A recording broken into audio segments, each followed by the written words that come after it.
I have one roll left.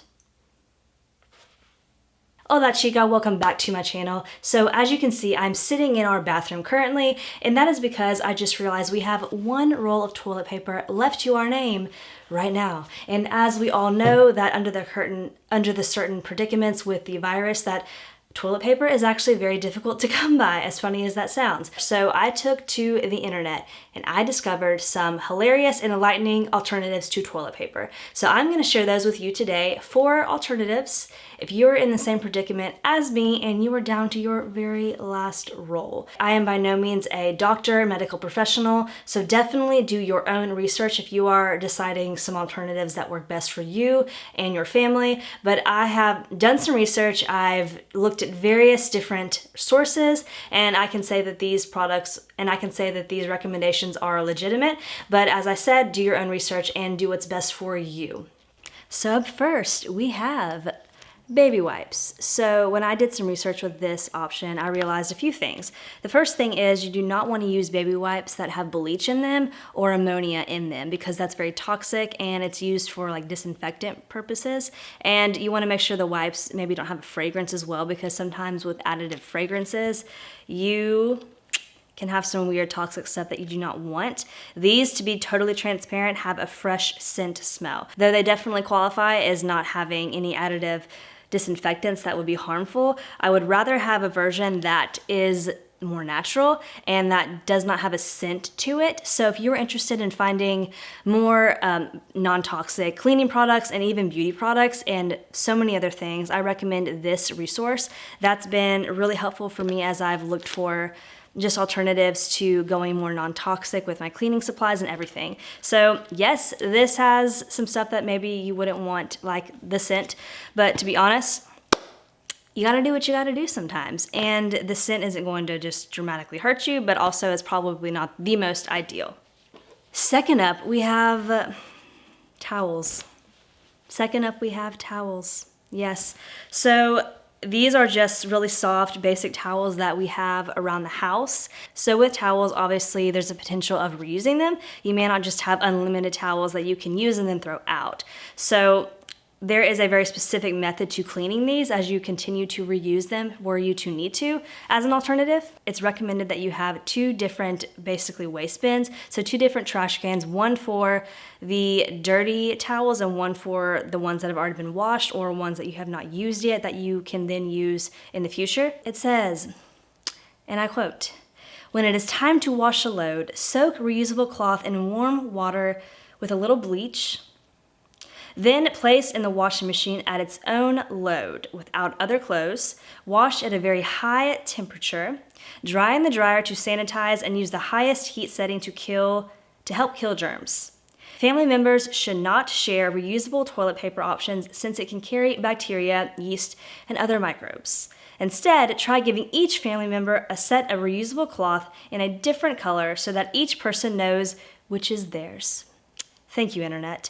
So as you can see from this source that there's a certain way you should wash your cloth and you shouldn't just keep reusing obviously the same dirty cloth. I feel like that probably goes without saying, but you know, if you're out of toilet paper, sometimes you just gotta do what you gotta do. Next up is old t-shirts.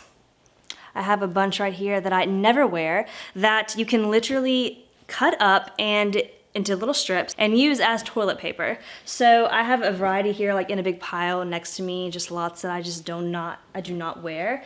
And obviously they're gonna be cut up. So I actually took the liberty of doing one already for you to show you the way that I cut it into strips so that you could see for yourself. Okay, so here are a couple that I cut up, and basically this was an old, really soft actually, tank top that I never wear. So I've cut it up into basically long strips that can be bundled up and are just really thick, so it's a good option. And of course they're soft, like I said, so that's helpful in not being like really rough against you there. You definitely want a soft option. But this one tank top made about 10 different strips. So this being a t-shirt, you can actually do it very similar as you would do your cloths, your towels that I showed you just a moment ago. But you again want to wash it all separate and use the heat, use warm hot water, and make sure when I was reading that it said bleach. I don't love using a lot of bleach, but there's actually an alternative you can learn more about on this website here that shows you alternatives to that method, but sometimes it might just be best to use bleach, but that is the third option. So far we have baby wipes, we have towels, and we also have old cut up t-shirts. So the fourth and final option is napkins, or you may also use tissues if you want. So obviously napkins might also be hard to come by in the circumstances, but it's an easy alternative that's very similar to toilet paper. Napkins do not always dissolve as easily as toilet paper does because it's made just different. So I would not recommend just throwing the napkins in the toilet after you use them because it could very easily clog up your toilet. But back to my handy dandy intranet, I'm going to share with you what you can do to test to see if the napkins are dissolvable and whether you can actually put them in your toilet. So here we go. So what you can do is you can place 4 sheets of your napkin or tissue in a container with a lid on it. You will then fill the container 2/3 full of water with the napkins inside the container of water. Then you will start to shake the container for about 10 seconds, 10 to 15, and see if the napkin starts to dissolve. So let it sit there in the container, covered up, and see over time what happens if it begins to dissolve.